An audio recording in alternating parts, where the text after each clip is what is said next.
Welcome to the latest episode of the Havoc Time Podcast, presented by Havoc Media and PR. I am your host, British Boxing Board of Control licensed MC Robert Blundell, joined by my co-host Christopher Glover, out in New York, boxing media man turned pro boxer. How are we today, Christopher? Tremendous, Robert. Tremendous. The sky is blue, the sun is shining, and yeah, I'm ready to take someone's head off now. Very happy. How are you? I'm very well myself. It's a bit more grey here, but we are recording this on a Friday evening, so it is what a time to be alive, is all I can say. Just to give our viewers and our listeners a little bit of news, today's episode is going to be a little bit different, isn't it, Christopher? Because we don't have a guest on that we're going to interview, despite that being very successful of late. But our man out in New York has been out pounding the streets and rubbing shoulders with boxing's elite, haven't you, Christopher? Absolutely, yeah. So yesterday was part 2 of the Ruiz Joshua 2 World Press Tour, which, from Saudi Arabia to New York City to London. Good to see they've got the priorities right and come to the capital of world boxing, New York. That's what it is. So I was able to catch up with some of boxing's well-known, well-recognized figures who maybe aren't well-known. So what's the creative process of this week was to get our listeners to learn a little bit more about some two figures that I find really interesting in boxing, in Adam Smith, head of Sky Sports Boxing, and David Diamanté, who is, if you don't recognise the name, he's the one who says the second name twice while announcing them. One of Robert's peers. Yes, and the second best MC to appear on the pod, shall we say, Christopher? Yeah. You're already the second best MC on the podcast. And, no, I meant he was, you cheeky bastard. Stop recording. Yeah. We're going to have to start again now. And we've got someone else. Yeah, and also a very, very special exclusive interview with Eddie Hearn as well, who talks the rematch, the undercard, and he also discusses the hotly debated topic of KSI versus Logan Paul.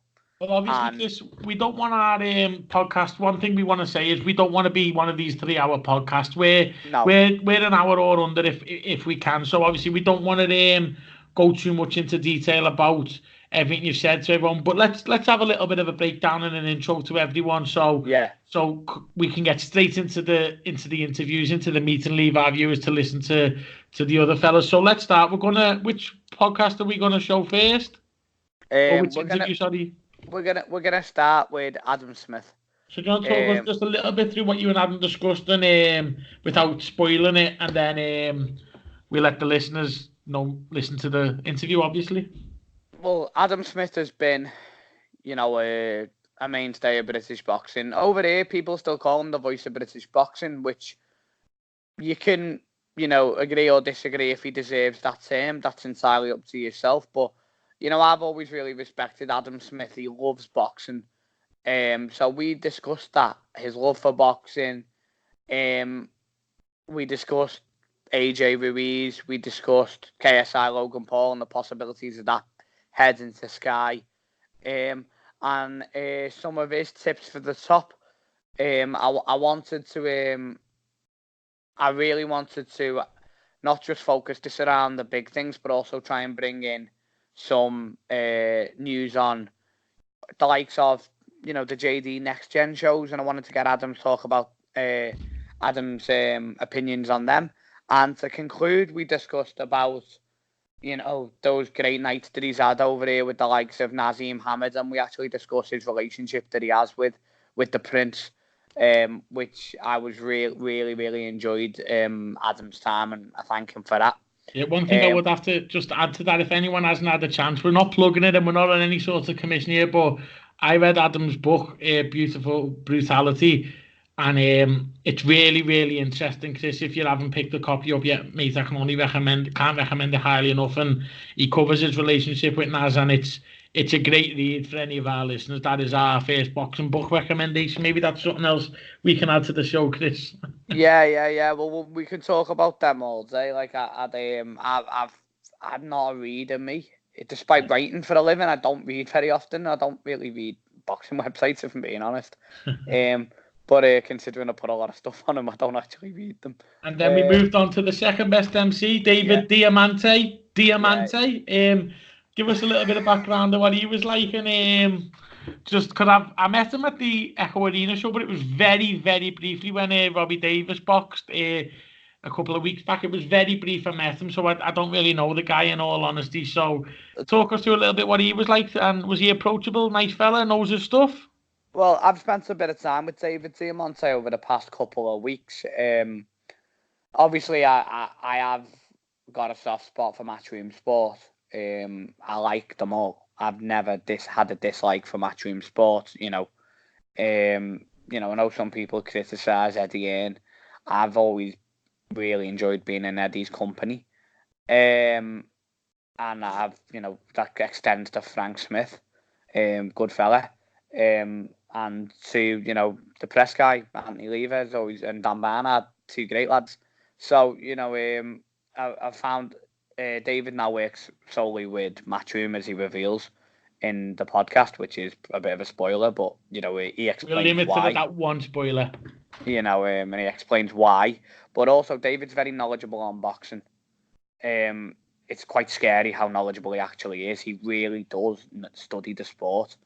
In a way that I find really unique for someone in his position to have such, he still loves the sport, and he talks us through, about the early days, some of the great nights that he's announced, some of the obscure nights that he's announced, and really gives, he talks a bit about Ruiz Joshua too, and just gives an update on where he's going with his career and what the future holds in boxing that he believes and what his own future holds. So he was really, really compelling. Very interesting man. And obviously you said what Ed would have discussed with yourself at the start of the call, so maybe I'm noticing the fact we're on 7.5 minutes already. So just to wind it up a little bit, Joshua Ruiz 2, KSI, Logan Paul, undeniably they were the two big talking points yesterday in the world of boxing. They were the big news that broke. Obviously the press tour going on, and KSI and Logan Paul. Should we just have a little 2-3 minutes ourselves on what we think? Talk me through what you picked up yourself from a personal perspective, being at that press conference. I know I've watched it on the telly, but you get a different feel when you're up close and personal. What was the body language of AJ? What was the body language of Ruiz? And what do you think? How do you see it going? AJ at the press conference seemed a little bit more nervous. He seemed like it was a pre-rehearsed statement. But when I actually was with AJ after it, briefly, I had a little chat with him outside, and he was really relaxed. Good fun, dead great to be around. Ruiz, on the other hand, maybe he's getting a little bit carried away. He seems a bit overconfident, but he seems like he ain't really,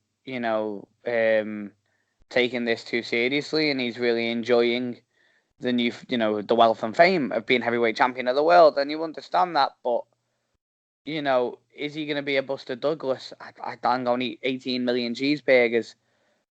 I don't know. But I don't even want to predict, because I've got the first fight so wrong. I made such a tit of myself, and Skybet laughed all the way to the bank with me. So I'm not gonna slag Andy Ruiz in any way. No, I don't. No, I know you're not. I know you're not. Like I was with Manny Robles for a good while yesterday, and I am gonna give you. I forgot to press record. With Manny Robles, but Manny Robles, he said that they are making changes. Yeah, and he has been living. He has been having fun, but he has also been training, and you are going to see a much more improved Andy Ruiz. And he also revealed that Charles Martin will fight Dominic Breazeale. Okay. That's quite an interesting fight. Is that on the undercard? No, it will be. That'll probably be on a PBC show.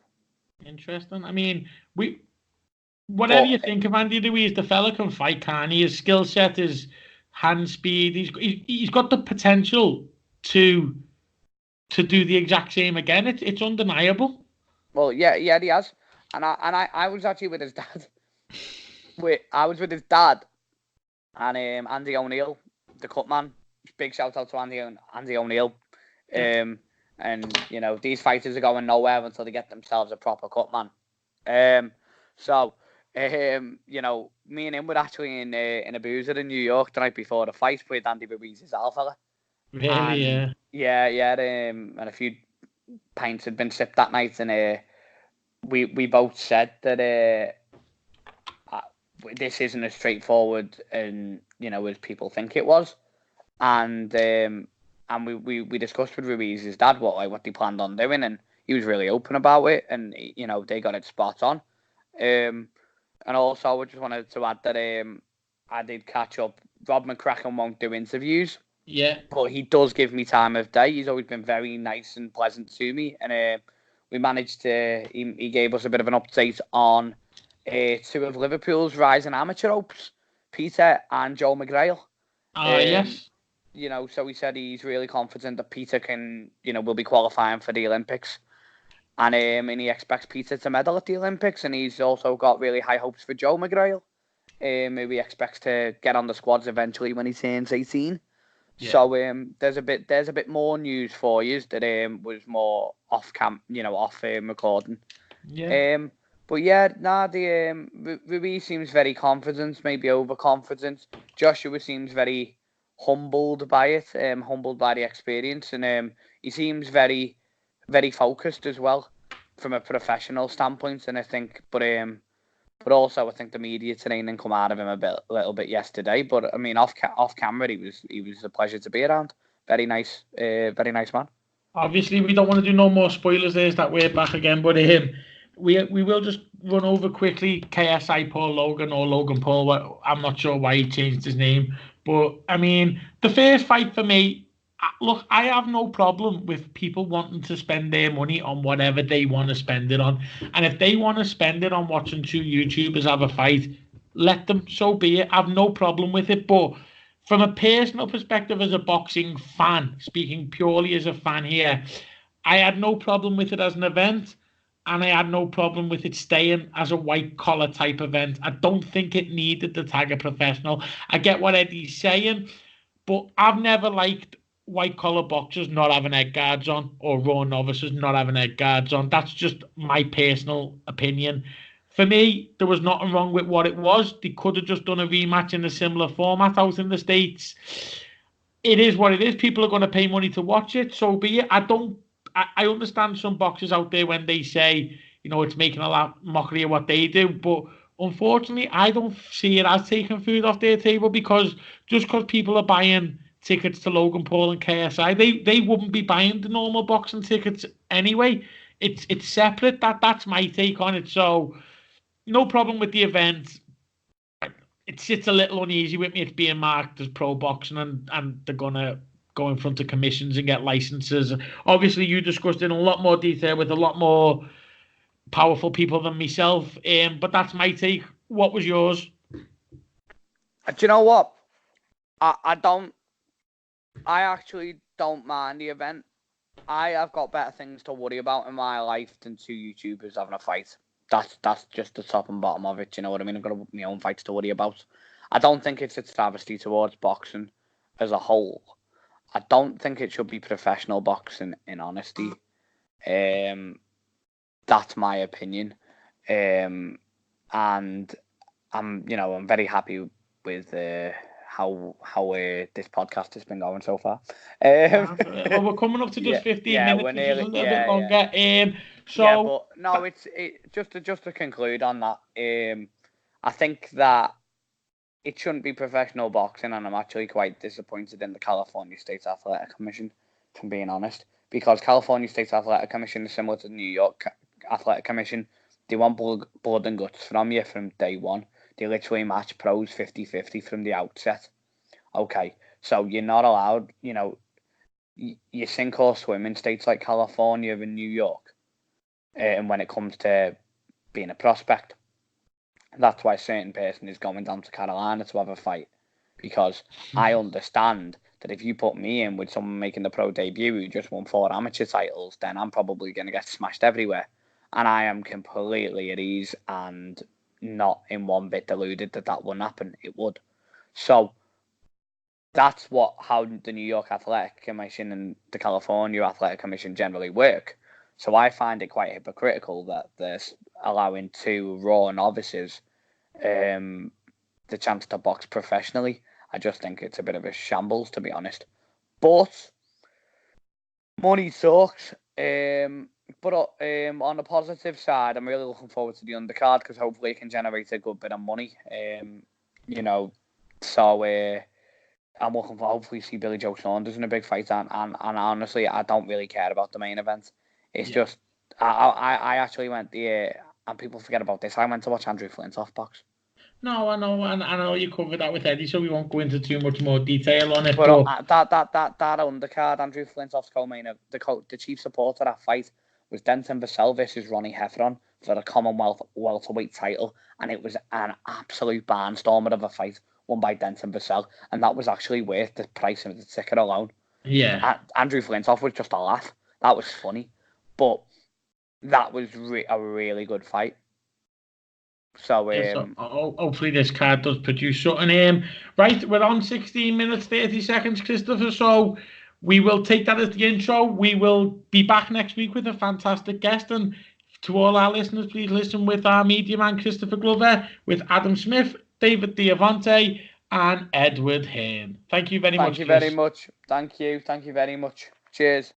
So we're back, special edition of the Havoc Time Podcast, in association with the International Boxing Organisation. We're joined by Sky Sports Supremo. Adam Smith, how are you? I'm very good, thank you. Slightly tired after the travelling of the last 48 hours, but I'm good. I'm excited. It's the second leg of the 3-city tour, and biggest fight of the year after the biggest upset of many years. So exciting times. Anthony Joshua, we've been travelling with him to Saudi Arabia, back to Dubai, back to New York, and he's on great form. Andy Ruiz similarly, and his team. So 2 nice guys, 2 good fighters. Should make for a compelling rematch. Brilliant. How we'll go straight to the rematch then. How do you see the rematch going? It's a really compelling fight. It's not just about physical attributes. It's not about technique. There's a lot of mental aspects that are going to go into this rematch. So what insight can you give to some of the listeners regarding those? You're absolutely right. I think it's as much a mental battle as it is a physical one. It was incredible, the scenes on June the 1st at the Garden. We couldn't believe our eyes, really. Andy Ruiz was a late opponent. Anthony Joshua was meant to wipe away any threat that he possessed. He was the nice guy all week. He looked like he was here to sort of make up the numbers. And, he shocked everybody with his hand speed and his effectiveness up close. And, I don't believe any of the conspiracy theories. I think that Anthony Joshua just had a really bad night and Andy Ruiz had a great night. I think, he got beaten up, AJ, and that's what happened. And, he did look a bit odd coming into the ring. Maybe he was slightly complacent. Maybe the fact that Deontay Wilder had blown away Dominic Breazeale a couple of weeks before just played on his mind a bit. But, I thought he's pretty tepid during the fight. He didn't get on the front foot. He didn't utilise the jab. He didn't throw uppercuts or body shots like I'd seen him throw in sparring. It was a strange performance. And, when Andy Ruiz hurt him, he knew how to follow up, and his hand speed caused all sorts of problems, and his body shots. And I think mentally he gained confidence as the rounds went on.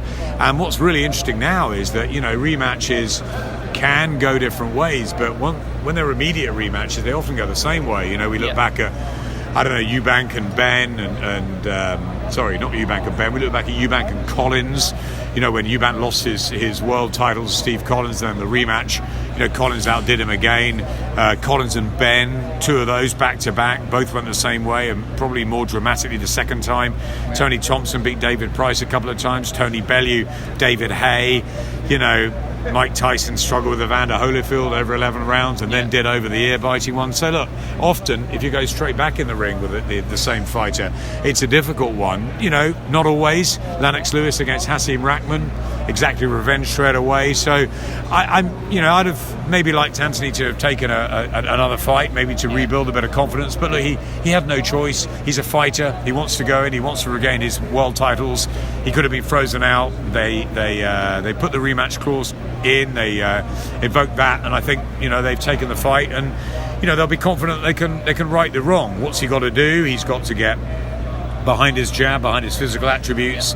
I would say it's a case of outboxing Andy Ruiz on the back foot. Maybe not on the back foot like he did in the first couple of rounds, but certainly it's a jab and move type tactic. It's maybe trying to back him up into corners at times, not letting him get too close, not letting him get the confidence and chip away. But Ruiz is going to be dangerous all the time, and he knows he can hurt him. So it is a mental battle. Can Ruiz, bring back the demons quickly by utilising that hand speed early, and if he's going to be in better shape after the long camp rather than after just 5 weeks. Listen, AJ should win on paper, but it's not about being on paper. No. So I think it's a very dangerous fight again for Joshua. Ruiz has got the confidence now. Was he a one-night sensation, or can he, continue? And he's a very, very good fighter, and he's been a good fighter for a long time. Just because aesthetically he doesn't look the best doesn't mean a lot. So, it's not a bodybuilding competition. It's a boxing match, and I think Joshua can box very well, but didn't on June the 1st. So it'll be interesting to see if he can. I feel that the one thing you touched on at the end is and I know actually, competing myself in this sport, I am not aesthetically gifted. Anthony Bellew is not aesthetically gifted. In the heavyweight division, having great aesthetics doesn't really mean everything. Look at Tyson Fury. Do you believe that AJ may change his conditioning? Because I know there's been talk about for that, or may change up his training for this contest. And do you think Ruiz might too? I chatted to AJ on the way back from the airport today about exactly that. About, he was like saying, what do you think? Do you think that, I should be boxing, keep it simple? And I said, yeah, I think that's exactly what you should be doing. I think he's got to look at what happened with Lennox Lewis and the rebuilding program under Emmanuel Stewart, and the great Harold Knight, who doesn't get the credit. He was the one that was behind Lennox day in, day out. They rebuilt cleverly, and so did Vladimir Klitschko after the loss to Corey Sanders. They worked on a style that was very hard to beat. Might not be the most exciting one, but it was hard to beat. And I think that was really important. So I think he should watch the fights with Lewis and Tua, Lewis and Tyson, those sort of things, and Klitschko and some of his opponents. Maybe Klitschko Povetkin type fights, but Samuel Peter. Yeah, that sort of stuff. I think exactly. I think he's got to do that. I think that he should come in a bit lighter than he did last time. He came in at about 17.4, 17.5 for the Parker fight. I'd like to see him no more than 17.5 stone. That's what I would advise AJ to do. Rob McCracken's the man that will be coming up with the tactics. He's the one that knows him much better than anybody, so it's over to him. But I'd like that. I think that you shouldn't be putting any more weight on those shoulders. If anything, slightly more on the legs. You should be coming in nice and live, nice and lean, box and move, keep it simple. As far as Andy Ruiz goes, he's a born fighter. He's never going to look aesthetically great. Would he come in better condition because he's had a longer camp? Probably. Has he let himself go a little bit with the celebrations? I probably would if I was Andy Ruiz. I mean, what a great moment for his family, for the Mexican fans, for his whole life. And but I don't see a Buster Douglas situation. I don't think he's going to sort of gorge on pizzas and his beloved chocolate bars. I just don't think he'll do that. I think he's very proud.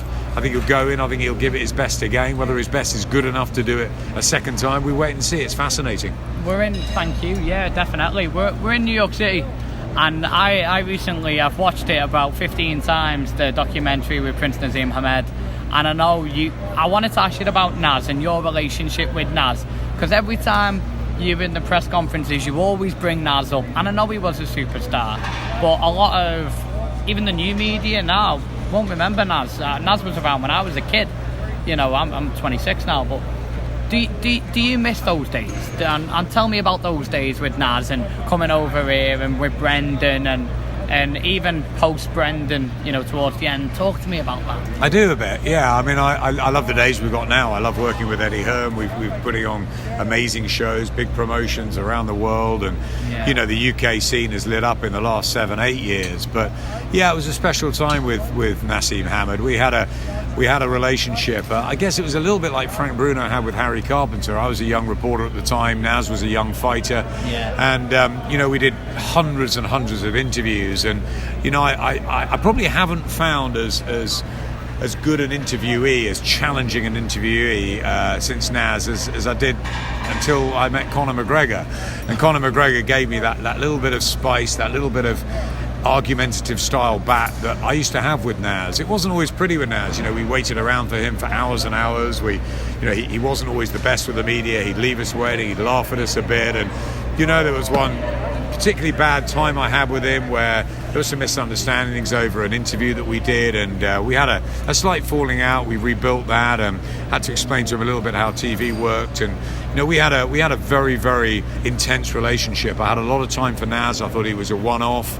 Yes, you'd had Chris Eubank before, who was a brilliant entertainer, but Naz was something different. He was a bit of everything, and for such a small fighter, for such a featherweight, super bantamweight, then a featherweight, he was so confident, and he had so much presence. When he walked into a room, everyone would stop. He'd light up that room, and he was a great interviewee, and I loved it. I really missed those times, and I spent a lot of time in camp with him. It was difficult when he left Brendan, and then he went to Emmanuel Stewart and the late great Oscar Suarez, who was a wonderful man. We had great times with him, but I think through Naz I met Johnny Nelson, who has become such an amazing colleague and a great friend of mine for 20-25 years, and I still keep in touch with Naz. We speak once in a while. We meet up for a coffee every now and again, and I just wish he's made a lot of money. I hope he's happy. He comes into boxing every now and again. He's got a great family. He's got one of his kids is a very good tennis player, and he can be lovely off camera. He can be a real challenge on it. He's still calling us up, asking us for tickets, and demanding this, that, and the other. But he's lovely, Naz, and I'll always have a soft spot for him. Yeah. With the JD Next Gen series on Sky, I've it's been showcasing some really good fights, and I think that people forget about those nights. Do you still have that love? Because listening to you on commentary, even though I live over here, I'm still tuning into, I have Fridays off, and when you have a Friday night show, I'll still watch, or a Saturday night, I'll rush home from the gym early to get the Next Gen shows on. Do you still have, because it seems that you do you still have that love? When you're in like the auditorium at the Echo Arena. I miss the nights in the Olympia personally in Liverpool. The nights at the York Hall. Is it still there? 100%. I mean, I actually came off holiday for the last Next Gen. I was in West Cork, and I flew via Bristol and a long journey up to Liverpool to be at the Next Gen with when Anthony Fowler won recently. And my excellent reporter Andy Scott said to me, "Look, what are you doing? Busting your gut to get back for Next Gen. We can." And I said, "Look, it's not just Next Gen, Andy. This is another fight night. This is another event, and I love it. I absolutely love it. There's no place like York Hall. Being 6 foot away from the ring at York Hall, being 6 foot away from the ring at O2, watching the wonderful Vasily Lomachenko last week, who was dancing with those fluorescent boots and amazing, or commentating on back in the day on the likes of Oscar De La Hoya, or Diego Corrales, I was particularly close to. His amazing fight, probably the best I've ever commentated on with Jose Luis Castillo, the first fight. But I love it. I still love the 6-rounders. I still love the grassroots, and I'm still as passionate about those fights as I am the big ones, as I am about AJ Ruiz, or when we do a Deontay Wilder fight, or something like that, or Canelo Jacobs. I still love that grassroots, and I still got obviously as much respect for the journeymen of the sport and the ones that fight week in, week out, as I have the great champions. We talk about the pound for pound best, and that was all the rage a couple of weeks ago. Is Lomachenko the pound for pound best? Yes, he is. In my opinion, he's amazing. I don't think I've seen a fighter as good as him since a Mayweather, and before that maybe a Sugar Ray Leonard. But Joe Calzaghe for us was a wonderful fighter. But it doesn't matter. The guys that get in there and they lose a few, but they still give it their all. They're sometimes the best stories. And so I still have that passion. And I think if you don't have that passion, you can't work in the sport of boxing. It gets you, it encompasses you. It's an unpredictable, dramatic world, and it will never leave you, I don't think. Correct, yeah, absolutely. Like just to expand on the Next Gen topic, you're still very much, a key part. Sky Sports, Matchroom Boxing is still a very key part of, the grassroots of British boxing at the moment. What prospects do you really fancy going? And as someone who's head of boxing as well, you must obviously look at a few fighters and go, right, he's one we're going to push. He's one maybe we're not. it's a business at the end of the day. What fighters, and I can imagine one's Joshua Buatsi, but what other fighters do you really see as the superstars of tomorrow who are going to explode onto that world scene eventually? Yeah, Joshua Buatsi definitely probably very high up on the list, if not top of the up-and-coming prospects. Is he a prospect now, or is he slightly advanced than that? I look at Anthony Yard and the wonderful effort he gave against Sergei Kovalev the other night. Yeah. Joshua's got to be just moved slightly slower, I think, and get those rounds, get that experience. But I can see him becoming a world champion and hopefully becoming a superstar. He's got his feet on the ground. He's a lovely guy. He's very like Anthony Joshua, and I'd love to see some success for him. Josh Kelly's a big talent. Yeah. I've always liked Joe Cordina, and he may not have the power at lightweight, but I think if they're dropping down to super feather, it could be very interesting. Yeah. I think talent-wise, he's as good as anyone. Really like him. You got to look over the other side of the fence. I like Daniel Dubois. He's doing great things as a heavyweight. Yeah. There's some really good talent knocking around, and I'm very passionate about women's boxing. And Katie Taylor was a huge moment for us when Eddie signed her. I still have huge ambitions for Katie. I'd love to see her top a box office event one day, and there's some great fights out there for her, so Katie's very important to me. Savannah Marshall, I was her mentor. I was her we had a scholarship program. We had a scholarship partnership, so I looked after her for 4 years, and we had ups and downs together, and it was great. She's a great girl. She's now under the Matchroom stable, so very excited about her. There's a number out there who are very young, skillful fighters, and then some take you by chance. Some sort of come through and you don't expect it. The likes of your Scott Fitzgerald and ones that maybe haven't had that build up, but suddenly they put on a great performance, and then you sort of ride with them for a while. Lewis Ritson's another example, and then he had a loss, but it's not the end of the world. Losses aren't the end of the world. So there's some really good fighters out there. It's a great crop, a lot of young, a lot of sort of still experienced ones. You look at Amir Khan and Kell Brook. Will that happen? What happens next for Callum Smith? I'd love to take Callum to Anfield. Things like that. There's a lot of ambitions out there. Great to have Billy Joe Saunders under our sort of wing at the minute now. I've always liked Billy Joe since he was in the amateurs, so very excited about him. Yeah, lots. Yeah, brilliant. So I'm going to ask you about, it's a widely heated, debated topic at the moment in KSI and Logan Paul. I have a very split opinion on it personally, but this ain't about me. What will it be on Sky, and what's your opinion on it? Because obviously there's your personal opinion and there's a business opinion. So what's your opinion on it? It's not about me, like it's not about you. It's first of all, it's a very different market. Let's just start with that. We all know boxing fans, the hardcore boxing fans, they're the ones that wanted to see Vasily Lomachenko the other night. That's why there was such an incredible atmosphere at the O2. That's why, we did well on box office, but maybe not as well as if the casuals are involved, the football fans, the ones that really sort of get to know the bigger names. Yeah. But, we have to work hard to make sure that the great fighters, your Crawfords, your Lomachenkos, etc., have the biggest platform they can do. Yeah. KSI and Logan Paul, I've got to be honest, when Spencer Oliver told me about this KSI fighting, I think it was the night that Coley and Chamberlain fought at the O2, so that's a year and a half ago. Yeah. And that morning, and he said, I'm getting the ring and the copper box ready for this. I'm helping Mike Goodall with this YouTuber thing. It's going to be enormous. He said, I'm working with KSI and Logan Paul. I didn't have a clue who they were. And he goes, I didn't know who they were before I looked them up. They got 4 million following, whatever. Yeah. And I said to my son, who was 10 at the time, I said, Oscar, who's going to win tonight? Thinking a Coley or Chamberlain. And he said, well, KSI's going to win. And I thought, oh, hello. Right. He wasn't interested in a Coley Chamberlain. He was interested in KSI because that's the YouTube generation. My 8-year-old daughter's got her own YouTube channel. She absolutely is obsessed with YouTube. They want to be out there. They want to be making their own videos. They adore these guys, these YouTubers. I sort of looked at it a little bit through my fingers when they brought the event to Manchester. How's it going to do?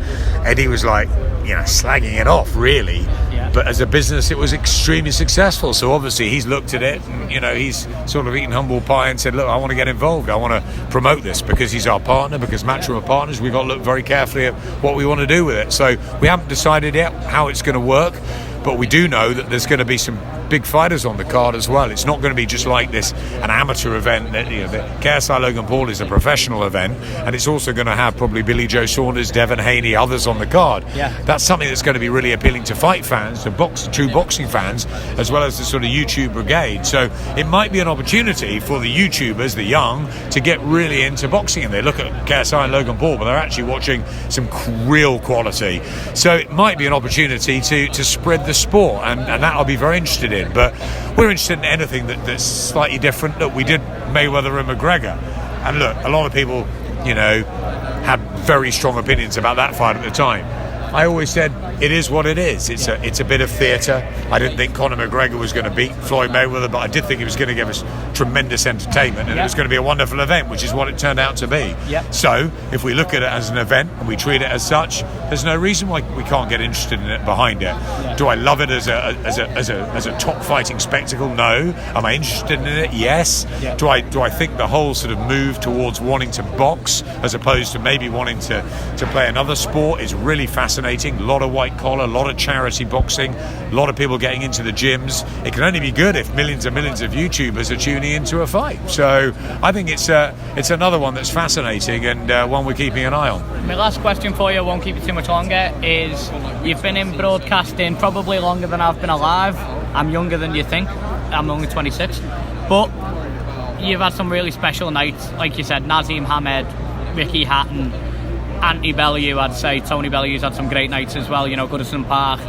What was your best? It's a hard one, but it's hard. What were some of your best? Well, I'm very fortunate to have worked at Sky Sports now for 25 years, so I think you said you're 26. I'm in my 26th year now at Sky, and great year that 93, wasn't it? Some really good stuff happened. I started in 94, so I just maybe missed your birth. But it was 94, and I started with the Chris Eubank World Tour, and now obviously it's a pleasure to meet his son and watch his son progress. So I've been in it a long time. I've worked with my hero, who was Barry McGuigan at the time. I've also worked in other sports. I love cricket, I love tennis, I love football.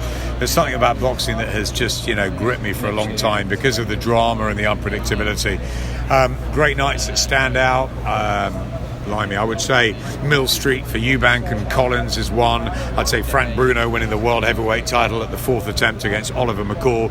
Hammond and Kelly interviewing Donald Trump, and Piers. Win and win big.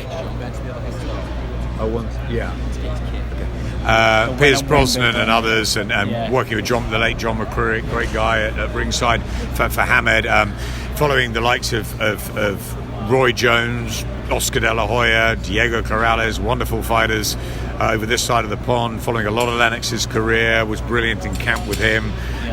Plenty of others. Naz, Joe Calzaghe, probably my favourite fighter from Britain. Known him since he was a very young man, and watched him become probably one of our greatest amateurs. They say Luke Campbell was. Joe Calzaghe, look at him, 3 different weights. ABA, brilliant fighter. Wonderful to see him through. Hatton Sue was an amazing night. Tony Bellew winning in Goodison Park. Froch Groves at Wembley. AJ Klitschko, probably one of the peaks because of the whole sort of, Crawler in Manchester wasn't a bad one. Crawler in Manchester was great. That was a fantastic night when Anthony Crawler, a good guy, won. Paul Ingle beating Manuel Medina in Hull for the world featherweight title. Been some amazing nights. I'm missing sort of some strange nights, like Amir Khan losing to Bradis Prescott, or Audley Harrison's attempt at beating David Hay, or that rainy night in Germany with Hay Klitschko and Fury Klitschko was an incredible one in Germany. There's been some amazing nights and fights, and all I'll say is your call still holds a special part. I love whatever level it is of the fight game. And I'll always be passionate, and I'll always be thankful both to Sky for giving me the opportunity to be this close to boxing, but also the fighters for being the best possible sportsmen and women, for being the most dedicated, the most fascinating, and the most accessible. And I think a mixture of all of that has made this the sport and the memories that it has, and hopefully there's many more ahead.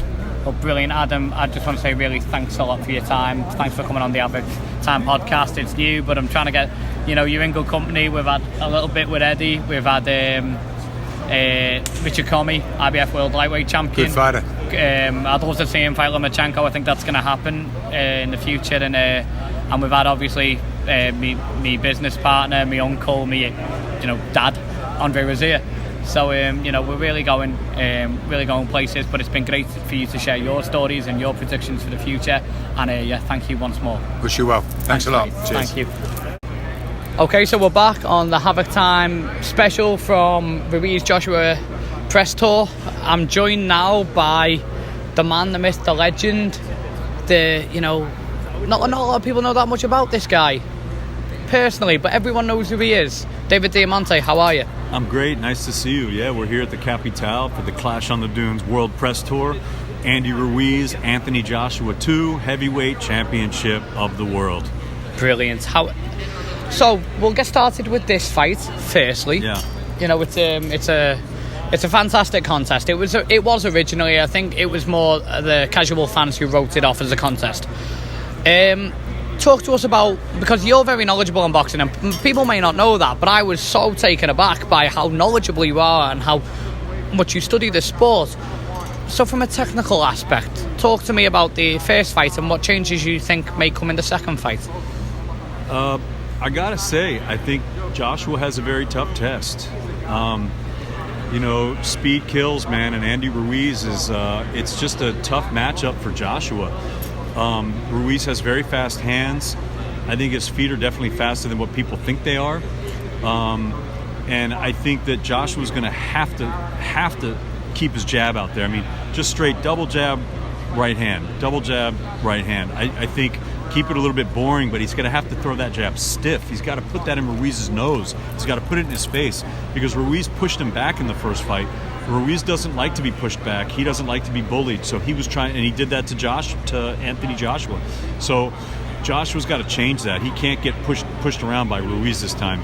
But I think it's going to be very difficult, because I think if he throws that jab stiff like that, I think Ruiz is going to come pepper him around with shots to the body, shots to the head. And I don't know if Joshua has the foot speed to kind of dance around and to keep away from Ruiz like that. So I think it's a tough style matchup for Anthony Joshua. I think he's got a tough test on his hands on December 7th. Absolutely. So we're gonna go back to the old school a little bit here. You've been around this game a long time. I remember growing up watching content from like Louis DeBella back in the day, and I remember hearing you, and everyone says, I know why, but everyone goes, why does he say the second name twice? So for our listeners who may not know, talk to me. It's just boxing tradition. I came up, that's how you announce boxing. I mean, it was like the correct way to do it. And guys like Johnny Addy and guys like Ed Darian and Mark Biro, they said the names twice, and it was something that was unique to boxing announcing, especially here in New York. Yeah. And so I really enjoyed that, and it's how I've always announced like that, because that's just, to me, that's the correct way to do it. Absolutely. So that's how I do it. But if we go back just a second, you want to talk about, we were talking about boxing history in this rematch. It's interesting if you look at the history of the heavyweights and the big upsets that have happened over the years, going back to 1935. If you go back to James Braddock against Max Baer, he was a big underdog in that fight. That was the Cinderella Man fight that actually happened here in New York at the Madison Square Garden Bowl in Long Island City, Queens, which was owned by Tex Rickard. And he beat Max Baer, but he was never able to replicate that. Then if you go to 1959, Ingemar Johansson, the tough Swede, he beat Floyd Patterson, who Floyd Patterson, of course, was an Olympic gold medalist, not only the heavyweight champion. And again, Johansson was not able to recreate that. Then you look at 1964, Cassius Clay, at the time he was named Cassius Clay, of course, Muhammad Ali, the first time he fought Sonny Liston, and that was the beginning of an incredible heavyweight reign. 1990, Buster Douglas, Mike Tyson. Again, Douglas was not able to continue on that track, but then 96, Holyfield, Tyson won. Holyfield had a great heavyweight reign. And then again, 2001, we look at another big upset in South Africa. Hasim Rahman, the guy from Baltimore, against the Lion Lennox Lewis, and Rahman was not able to recreate the magic. So if you look at those, Braddock, Johansson, Douglas, Rahman, they were not able to recreate. Holyfield, Ali were. Will Ruiz be able to do it against Joshua? I don't know. None of us know until it happens, but it's a very, very captivating fight. I think, the world will be watching this fight, and I can't wait to see it. But it's a tough test for Joshua because of the styles. I mean, one guy that I think is very interesting is Michael Hunter. He's fighting next week on the card.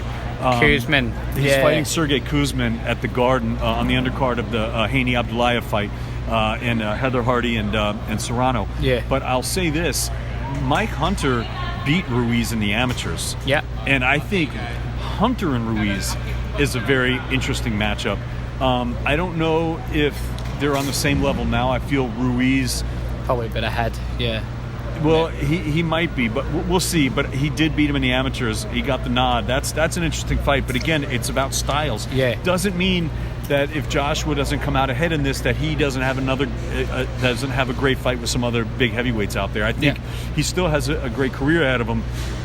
Just stylistically, this might not be the right guy for him. I absolutely agree with everything you're saying. I want to take it back to like I said, the early days. You come up. I remember, like I said, at Broadway Boxing, coming up on what we call in the UK small hall shows. Yeah. You know, club shows over here. Talk to me about them early days. Do you miss them?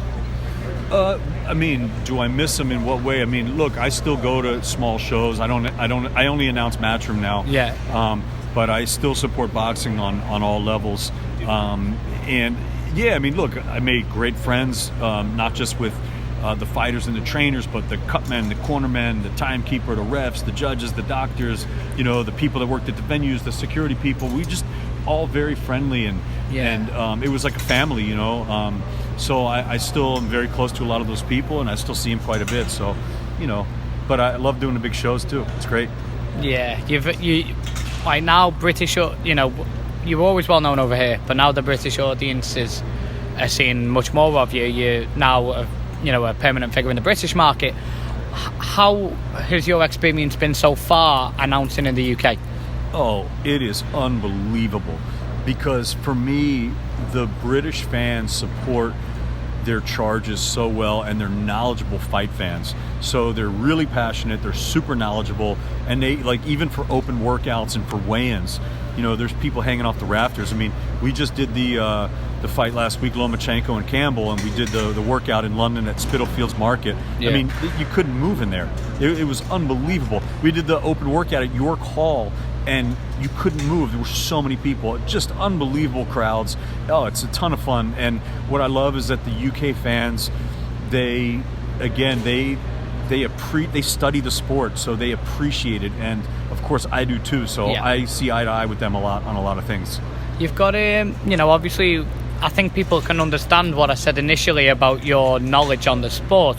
There's some amazing fighters coming up at the moment, maybe just past the prospect stage, but who's your tip for the top?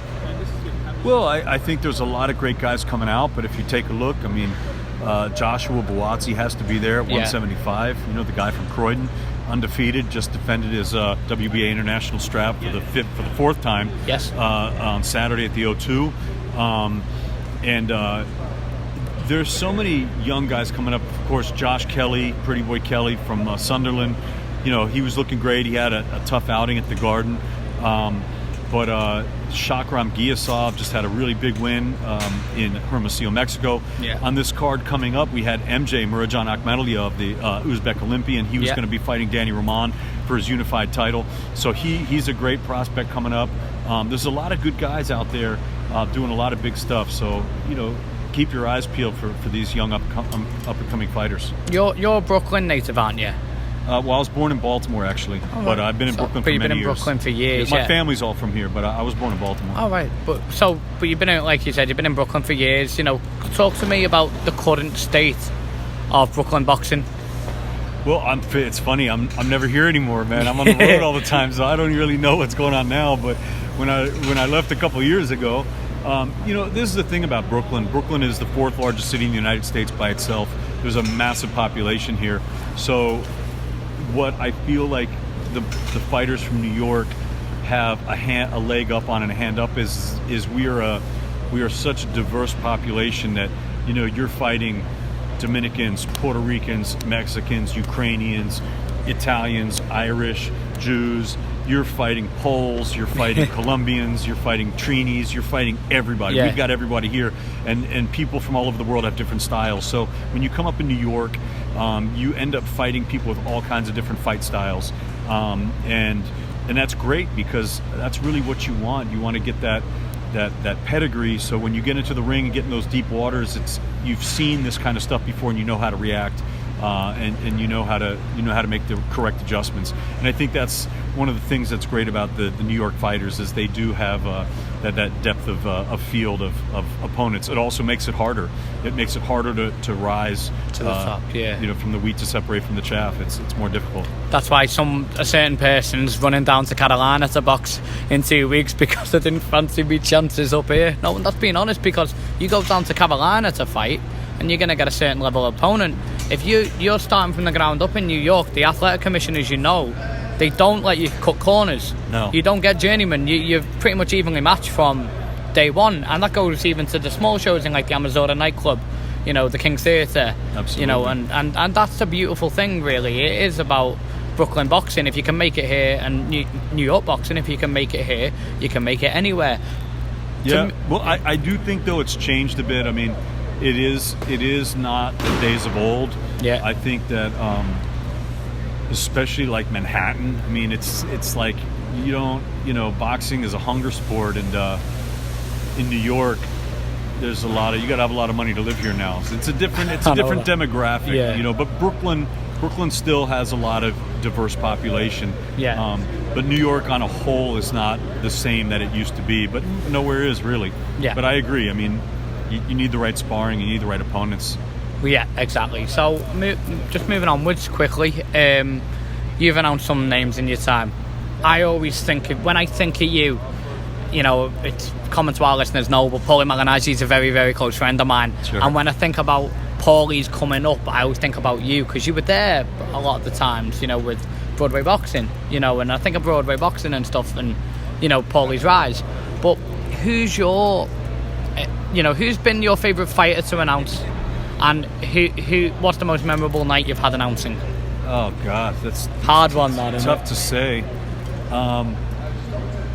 It's tough to say. I mean, I don't. It's like there are so many fighters that I love. I have an affinity for the fighters. I really do. I have a lot of respect for them, because to see what they do day in and day out, and to be up close on the apron and to watch it is truly unbelievable. Yeah.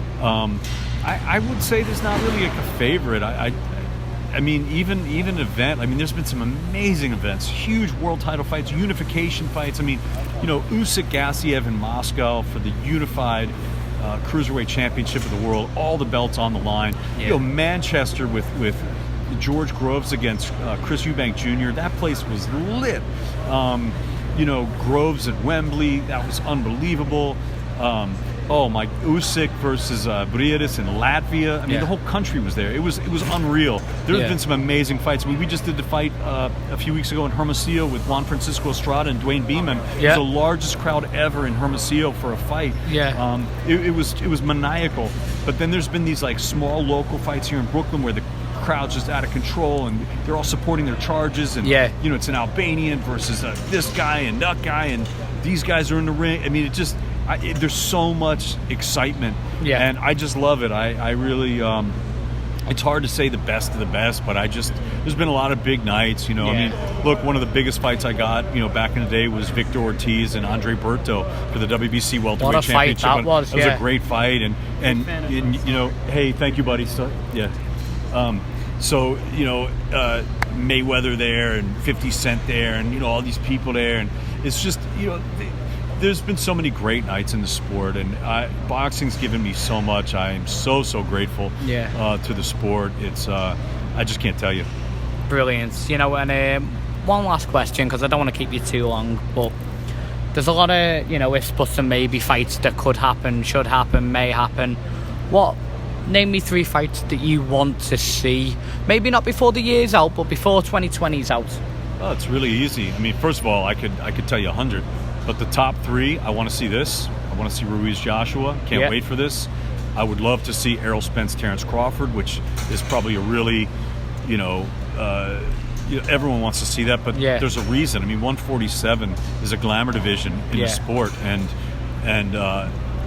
those right now are pound for pound 2 of the best. And then speaking of, easily for my 3rd, I'd love to see Lomachenko fight Mikey Garcia or Tank Davis. So you can take your pick in that. I want to see them both, but I'd rather see him fight Mikey Garcia. Okay.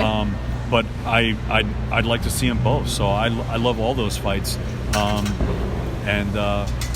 easy. Well, last thing then, what does the future hold for David Diamanté? Do you get that crystal ball? Who knows, man? Yeah. Hopefully a lot more fights, travel, motorcycles, cigars, and good times. Brilliant. I know you've got your cigar. Do you want to plug your cigar business? I got a cigar lounge in Brooklyn, but you can check me out on Instagram at David Diamanté. Yeah, perfect. David, thanks very much for your time. Really appreciate it. Thank you so much. Make sure you're tagged and you can see this, and hopefully if you don't mind giving it a little retweet. Absolutely, man. Really Thanks, appreciate guys. it. Thank you. Thanks for your time. I'm going to get straight to the point. People are asking about Saudi Arabia, and it doesn't, for me, it's about the fighters. Yeah. It's a really interesting rematch.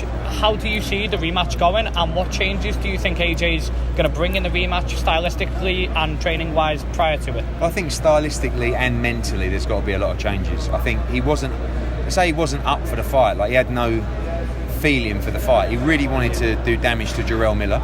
Yeah. Then Andy Ruiz stepped in. Didn't really know about him.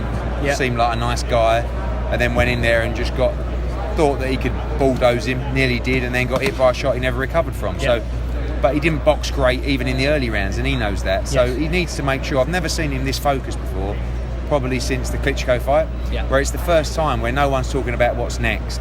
People are just talking about an individual. Yeah. So he's got to put a game plan in place to beat an individual, rather than, you've got to beat him, then you've got to fight Wilder, then you've got to fight Fury. Yeah. And I think that helps a regimental guy like AJ to get his head round the game plan and what he's got to do. Brilliant. KSI, Logan Paul, everyone's talking about Yeah. it. There's pros, cons. Yeah. Can you, for people who are criticising it as for the standard of boxing, I don't know if they were around when Andrew Flintoff got in a boxing it's a ring, lot better but it than can't be that. any worse than that. Well, the first fight was good. Listen, when they announced the first fight, I was the quickest person to say, what a joke, right? Yeah. It sold out the Manchester Arena in like a day. It did 1.4 million pay-per-view buys, and it was actually quite a good fight. Like, they were in great shape. I couldn't believe the demographic of the audience. I mean, much, much younger, much more energetic, and they came to me to stage the rematch. So when they done that, I was like, oh no, because I know I've got to do it, but I know I'm going to get so much stick. Yeah. I said to him, I'll only do it on a number of reasons. Number one is, if we're going to bring this new audience to the sport, we have to have other proper championship fights on the undercard, Yeah. world championship fights. So we got a chance to show that audience amazing boxing. Yes. If you want to do it, you got to respect the code and do what everybody else does. Yeah. So you got to turn pro. Well, how's that work? I said, you got to go for your medicals, you got to go before the commission and try and get your license. Yeah. They did that. I said, you got to lose your head guards. That didn't go down well with the management. Right. Like, well, it's a bit dangerous. I said, yeah, but boxing's dangerous. Yeah. Right? You guys are two pretty good athletes. I watched the first fight, it was decent, and you've got to use 10-ounce gloves. Correct. Oh. So now we're in a real fight. So Yeah. one of my arguments is, well, they're really respecting the code. They're not going out there, not training, not getting licensed, wearing head guards, wearing big gloves. They're doing it for real. Yeah. And I can't, we're all naive if we just think that we should just ignore an opportunity for a massive global audience to witness and experience our sport. Like every interview that all you guys do today, if you get one of these guys on Fight Week, that'll do 40, 50 times more than this interview. So you're stupid if Don't you put don't do yourself it. down, No, but they will. don't. All right, maybe 10. But we have to. I've been a boxing fan for over 30 years. Right, I've grown up in the sport. I know it's not world championship boxing. Yeah. It's two guys who have bigger fan bases than Joshua, than Fury, Wilder, Mayweather put together. All right. Yeah. So if they're bringing eyeballs to the sport, if we can get 5% of those people to stay and start following boxing, I see it in America. We're struggling on the gate. Bob Arum's struggling on the gate. Al Heyman's struggling on the gate. So shouldn't we try to improve those things? Yeah, absolutely. And the fact is that the eyes around the world are going to be watching professional boxing. And I see other people saying, oh, you're going to put Devin Haney on the undercard? That's so disrespectful. Why? What? Disrespectful to let a sold-out Staples Centre and millions of people around the world, a young, vibrant audience, watch and learn about Devin Haney? I think it's fucking genius as far as I'm concerned. Sorry about my language, sorry. And also, he's probably getting the undercard fighters probably going to get career high paydays, possibly. Well, they will do, but they won't earn as much as KSI and Logan Paul. Oh, no. But I see other fighters moaning about that. Fighters that may not have earned a lot out of the sport. Oh, we give our life to the sport. And, these two just walk in and make a load of money. Tough shit. These guys have carved their own career, their own following. This is what they do. They create events, mega events, and they earn a lot of money. Wake up and smell the coffee. This is the new world. Kids see KSI and Logan Paul as heroes, as role models. Right or wrong, I'm a father.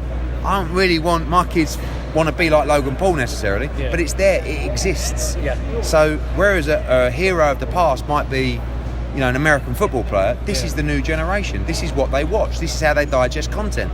So go with it. And my final question is, you touched on the undercard for KSI and Logan Paul's going to be a good one. What can you tell us about the undercard for AJ and Andy Ruiz? We're working out. We've got about 12 weeks to go. So now, over the next 2 or 3 weeks, is a period of putting that together. Saudi Arabia want a big card. Right. They'll get it. Want some heavyweights on there as well. Liam Smith against Jesse Vargas is a fight we're looking at as well. I think Povetkin might be on that card. Hrgovic. We'll see what's going to happen next week in a really good fight between Hunter and Kuzmin. MSG, I think it's a great fight. See who comes through that. Will probably be on the card as well. So expect a lot of heavyweight fights on that card. Any chance of Saddam Ali, Kell Brook? Possibly. I think everybody, when you stage an event in the Middle East, everyone automatically looks at sort of anyone from those fights, and of course that makes sense. But I think it's a global event, and Saudi Arabia are going to want a lot of global feel. All right, brilliant. Thanks for your time, Eddie.